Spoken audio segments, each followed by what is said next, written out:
Aku terbangun oleh suara pintu depan yang dibanting keras, diikuti jeritan tajam dari kamar putriku, Maya.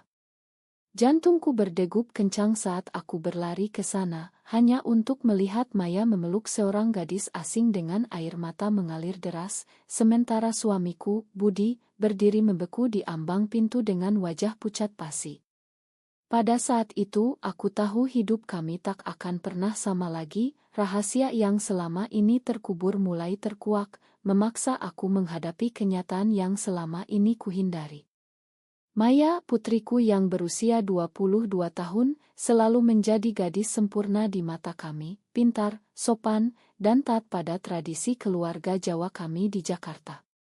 Dia kuliah di universitas ternama, jurusan ekonomi, dan sering bercerita tentang teman-temannya, tapi tak pernah sebut nama seorang pun dengan nada yang berbeda.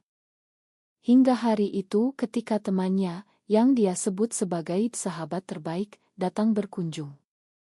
Namanya Rina, gadis berusia sama dengan Maya, berasal dari Bandung, dengan penampilan yang sederhana tapi menarik, rambut pendek, senyum lebar, dan mata yang penuh semangat.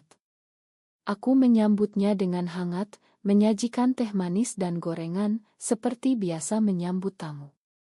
Tapi ada sesuatu yang aneh, cara Maya melihat Rina, sentuhan tangan mereka yang terlalu lama, dan bisik-bisik yang membuatku gelisah. Malam itu, setelah makan malam, aku mendengar mereka berdebat di kamar Maya. Suara Maya naik, "Kamu gak bisa terus sembunyi seperti ini, Rin. Keluargaku harus tahu." Rina membalas dengan nada putus asa, "Tapi apa yang akan mereka katakan? Kita ini di Indonesia, bukan di barat sana." Aku mengintip dari celah pintu, dan apa yang kulihat membuat darahku mendidih. Mereka berpelukan, bukan seperti sahabat, tapi seperti pasangan yang saling mencinta. Aku mundur, tangan gemetar, dan berpikir, ini pasti salah paham. Tapi malam itu, tidurku gelisah, mimpi buruk tentang apa yang akan dikatakan keluarga besar kami, tetangga, dan masyarakat. Pagi harinya, aku memutuskan untuk bicara dengan Maya sendirian. "Siapa sebenarnya Rina bagimu?" tanyaku dengan suara tenang, tapi hati bergejolak. Maya menunduk, air matanya menetes. "Bu, Rina. Dia lebih dari teman. Aku mencintainya." Kata-kata itu seperti pisau menusuk dada. Aku, seorang ibu yang dibesarkan dengan nilai-nilai tradisional, di mana pernikahan adalah antara pria dan wanita, tiba-tiba dihadapkan pada kenyataan bahwa putriku berbeda. Aku marah, kecewa, tapi lebih dari itu, takut. Takut akan apa yang akan dikatakan ayahnya, takut akan gosip di kampung halaman kami di Solo, takut akan masa depan Maya di masyarakat yang masih penuh prasangka. Budi, suamiku, yang bekerja sebagai pegawai negeri, selalu bangga dengan keluarga normal kami. Bagaimana dia akan bereaksi? Aku meminta Maya untuk diam dulu, jangan bilang siapa-siapa. Tapi Rina dengan keberaniannya mendekatiku sore itu. "Tante, aku tahu ini sulit. Tapi aku mencintai Maya dengan tulus. Kami sudah bersama 2 tahun. 2 tahun. Aku merasa dikhianati. Mengapa Maya menyembunyikannya? Apakah aku gagal sebagai ibu?" Konflik dalam diriku mulai bergolak, antara cinta tak bersyarat untuk anakku dan doktrin agama serta budaya yang kuyakini seumur hidup. Malam itu aku berdoa panjang, memohon petunjuk. Tapi jawaban tak datang mudah. Esok harinya, ketika Rina hendak pulang, Maya memeluknya di depan rumah, dan tetangga melihat. Gosip mulai beredar. "Anaknya Bu Sari kok deket banget sama cewek itu," bisik-bisik mereka. Aku panik, menyuruh Maya putus dengan Rina. "Ini salah, Maya. Kamu harus berubah," jeritku. Maya menangis, "Bu, ini bukan pilihan. Ini aku yang sebenarnya." Pertengkaran itu membuat rumah kami seperti medan perang. Budi pulang malam itu dan mendengar semuanya. Wajahnya memerah, dia memukul meja. Ini tidak boleh. Kamu harus nikah dengan cowok yang baik. Maya lari ke kamar, mengunci diri. Aku merasa dunia runtuh. Apakah aku harus mendukungnya atau memaksanya sesuai norma? Keputusan itu mulai menghantui setiap napasku. Rina menelepon malam itu memohon maaf. Aku nggak mau Maya menderita karena aku. Tapi Maya bersikeras, aku akan pergi kalau kalian nggak terima. Ancaman itu membuatku takut kehilangan anakku. Aku mulai mencari informasi diam-diam, membaca tentang di Indonesia, tentang diskriminasi, tentang keluarga yang pecah karena ini. Hatiku terbelah antara takut dosa dan takut Maya bunuh diri seperti cerita-cerita yang kubaca. Beberapa hari kemudian, keluarga besar datang berkunjung untuk Lebaran. Aku berpura-pura semuanya baik, tapi Maya tampak murung. Paman-pamannya bertanya, kapan Maya nikah? Aku tersenyum palsu, tapi dalam hati, aku bertanya-tanya, apakah ini akhir dari kebahagiaan kami? Konflik semakin dalam ketika Budi memaksa Maya bertemu dengan anak temannya, seorang pemuda kaya. Maya menolak, dan pertengkaran pecah lagi. Aku nggak mau hidup bohong, katanya. Aku melihat luka di matanya, dan untuk pertama kali, aku meragukan keyakinanku sendiri. Apakah cinta itu salah hanya karena bentuknya berbeda? Pertanyaan itu mulai menggerogoti pikiranku, membuatku tak bisa tidur.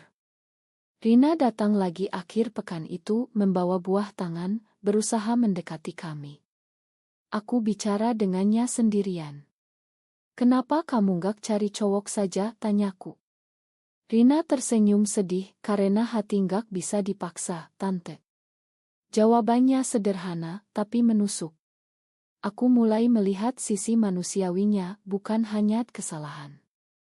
Tapi masyarakat tak akan mengerti. Di Jakarta, di mana agama dan tradisi kuat, orang seperti mereka sering dihakimi. Aku ingat kasus-kasus di berita, penggerebekan, pemecatan, bahkan kekerasan. Apakah aku siap melindungi Maya dari itu? Keputusan harus diambil, tapi harganya mahal. Hari-hari berikutnya terasa seperti neraka. Maya semakin menarik diri, jarang bicara dengan kami. Budi, yang biasanya tenang, mulai marah-marah kecil. Ini gara-gara pengaruh barat, katanya suatu malam, sambil menyalakan rokok. Aku diam, tapi dalam hati setuju sebagian.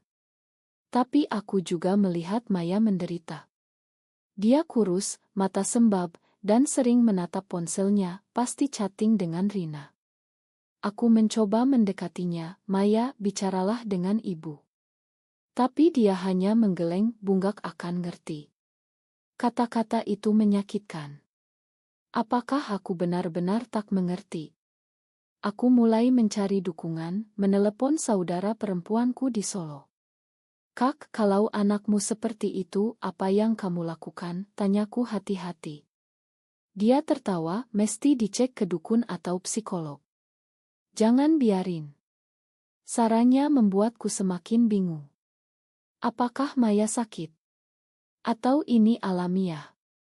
Aku membaca buku diam-diam tentang orientasi seksual.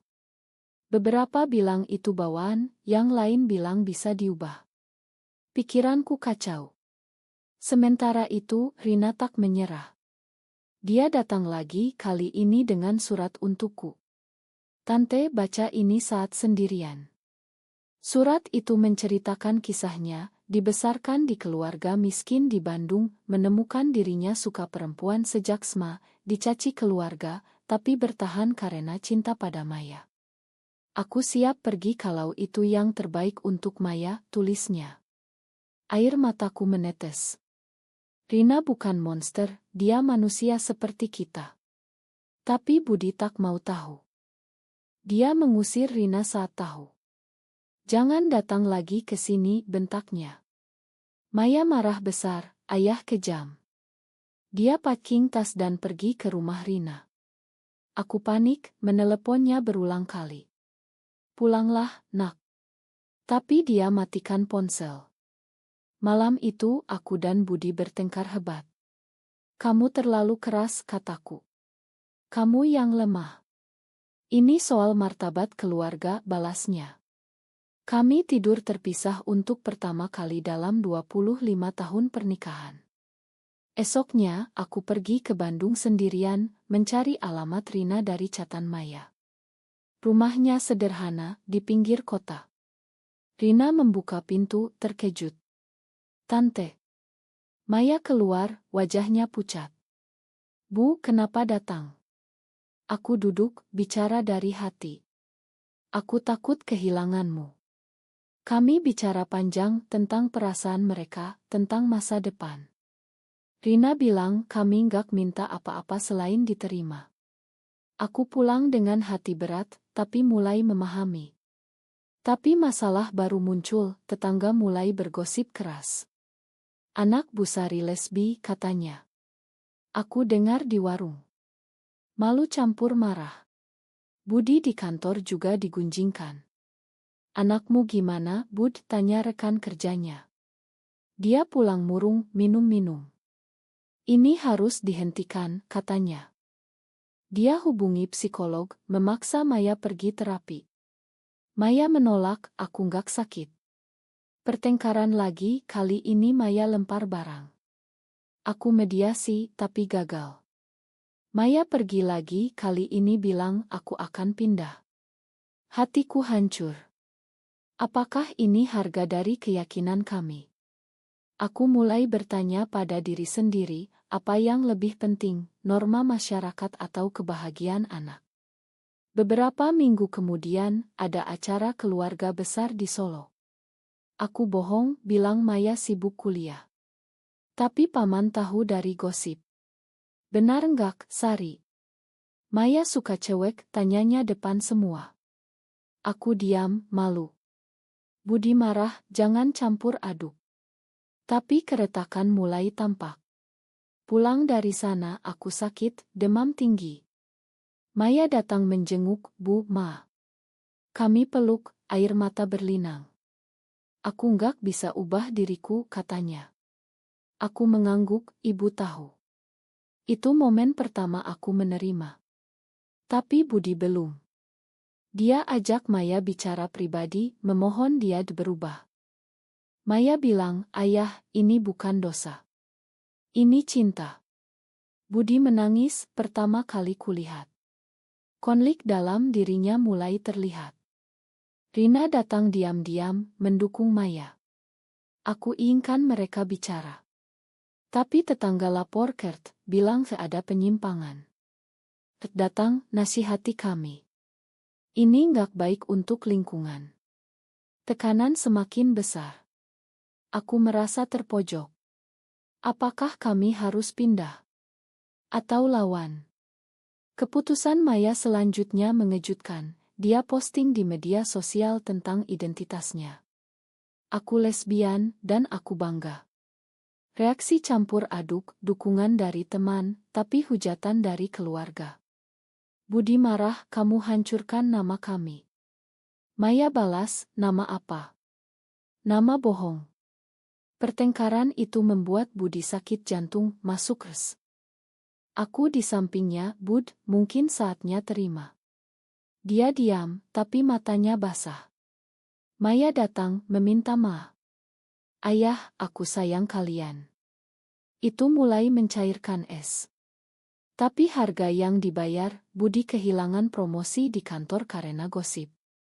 Aku kehilangan teman-teman arisan. Maya kehilangan beasiswa karena masalah moral. Semua karena satu cinta. Apakah layak? Pertanyaan itu menghantui. Pemulihan Budi dari RS membawa harapan baru, tapi juga tantangan. Dokter bilang stres penyebabnya. Aku tahu, ini gara-gara Maya. Budi mulai bicara lebih lembut, mungkin aku terlalu keras. Tapi dia masih ragu. Maya pulang, tinggal lagi di rumah. Rina datang sesekali, tapi hati-hati. Aku mulai kenal Rina lebih dalam, dia anak yatim, kerja paruh waktu sambil kuliah, mimpi jadi guru. Aku ingin ajar anak-anak tentang toleransi, katanya. Hatiku luluh. Tapi masyarakat tak berubah. Di masjid, khotbah tentang penyimpangan membuatku gelisah. Apakah aku dosa karena mendukung? Aku konsultasi dengan Ustadz Progresi diam-diam, cinta itu dari Allah, tapi masyarakat yang salah paham, katanya. Itu memberi harapan. Tapi konflik baru, saudara Budi tahu, marah besar. Potong hubungan kalau enggak diubah, ancamnya. Keluarga pecah. Maya depresi, sering menangis sendirian. Aku peluk dia, kuatlah. Rina dukung dari jauh, tapi tekanan membuat mereka bertengkar. Mungkin kita putus saja, kata Rina suatu hari. Maya hancur, jangan. Aku mediasi, kalian kuat bersama. Tapi harga semakin mahal. Maya diusir dari kelompok kuliah, disebut pengganggu. Dia hampir drop out. Aku jual perhiasan untuk bayar psikolog buatnya. Ini bukan akhir, kataku. Budi mulai berubah, dia baca artikel tentang LGBTQ. Mungkin aku salah, katanya suatu malam. Kami bicara panjang tentang masa muda kami, tentang norma yang berubah. Tapi Indonesia belum siap, katanya. Benar, tapi kami harus mulai dari keluarga. Acara ulang tahun Maya jadi ujian. Kami undang Rina sebagai teman. Tapi paman datang tak diundang, lihat mereka dekat. Ini apa, bentaknya. Pertengkaran pecah, paman usir Rina. Maya marah, keluar dari rumahku. Budi bela Maya, ini anakku, hormati. Itu momen bangga. Tapi paman pergi, bilang kalian gila. Gosip menyebar luas. Media lokal tulis tentang keluarga kontroversial di Jakarta. Kami dapat ancaman online. Aku takut, pasang cheat. Maya bilang, Ma, Bu. Tapi aku jawab, ini perjuangan bersama. Rina pindah ke Jakarta, tinggal di kos dekat. Mereka bertemu diam-diam, tapi Budi tahu, marah lagi. Jangan di rumah. Konflik internal kembali. Aku pilih sisi, dukung Maya. Bud, dia anak kita. Dia diam, tapi mulai terima. Beberapa bulan kemudian, ada demo anti-LGBT di Jakarta. Kami lihat takut. Maya ikut kontra demo online. Aku harus suarakan, katanya. Risiko tinggi, tapi dia berani. Kami dukung, meski hati deg-degan. Harga Budi pensiun dini karena tekanan. Aku buka usaha kecil di rumah, hindari gosip. Maya lulus kuliah dengan susah payah. Rina dapat kerja, tapi diskriminasi. Mereka rencana tinggal bersama. Kami mau mandiri, kata Maya. Aku sedih, tapi bangga. Tapi konflik akhir, keluarga besar boikot kami. Kalian bukan keluarga lagi.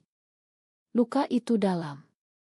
Apakah cinta Maya layak harga ini? Tahun berganti, tapi luka masih ada. Maya dan Rina tinggal bersama di apartemen kecil di Jakarta Selatan. Aku kunjungi sesekali, bawa makanan. Melihat mereka bahagia, hatiku tenang. Tapi Budi masih ragu, jarang datang. Aku butuh waktu, katanya. Aku paham, perubahan tak mudah. Maya kerja di Ngohak Asasi, Rina jadi guru SD. Mereka aktif di komunitas LGBT, tapi hati-hati. Suatu hari, ada raya polisi di acara mereka. Maya ditahan semalam. Aku panik, datang ke kantor polisi. Anakku tak salah, jeritku. Rina di sampingku, menangis. Budi datang, bela Maya. Lepaskan dia. Itu momen dia sepenuhnya terima. Maya bebas, tapi trauma. Bu, ini realitas kami, katanya. Aku sadar, perjuangan baru mulai. Keluarga besar mulai lunak, sepupu hubungi Maya, aku dukungmu. Tapi yang lain tetap keras. Konflik puncak, pernikahan saudara. Kami tak diundang. Maya sedih, mereka benci aku. Aku peluk, bukan benci, takut. Rina usul, mungkin kita nikah simbolis. Maya setuju. Kami adakan kecil-kecilan di rumah. Budi beri restu, selamat, nak. Air mata bahagia. Tapi gosip kembali, mereka nikah sesama jenis. Ancaman datang, batu dilempar ke apartemen. Mereka pindah, lebih aman. Harga kehilangan priasi, tapi dapat komunitas baru. Aku gabung grup ibu-ibu pendukung LUT. Belajar banyak. Budi pensiun, Bantungo. Kami berubah. Tapi momen gelap, Maya sakit, stres akumulasi. Dirs, Rina tak boleh masuk karena bukan keluarga. Aku protes, dia pasangannya. Akhirnya boleh. Itu buat kami sadar, hukum Indonesia belum adil. Maya pulih, lebih kuat. Aku nggak akan mundur. Konflik terakhir, Budi sakit lagi, kali ini serius. Maya dan Rina rawat dia. Ayah, maafkan aku, kata Maya. Budi jawab, aku yang minta maaf. Aku bangga padamu. Dia sembuh, hubungan pulih. Tapi harga dibayar, tahun-tahun hilang, luka emosional. Sekarang setelah semua itu, hidup kami lebih tenang. Maya dan Rina bahagia, meski tantangan masih ada. Aku lihat mereka sebagai pasangan sejati, penuh cinta. Budi jadi ayah yang mendukung, bahkan ikut parade Pride diam-diam, keluarga besar mulai rekonsiliasi, meski lambat. Tapi masyarakat masih penuh prasangka. Cerita kami jadi inspirasi bagi yang lain, tapi juga target hujatan. Aku renungkan, apakah semua pengorbanan ini sia-sia? Tidak, karena Maya bahagia. Tapi pertanyaan tetap, apakah menerima cinta seperti ini berarti mengkhianati nilai tradisional, atau justru memperkaya makna keluarga? Apakah benar bahwa cinta tak mengenal batas, atau salah jika melawan norma masyarakat?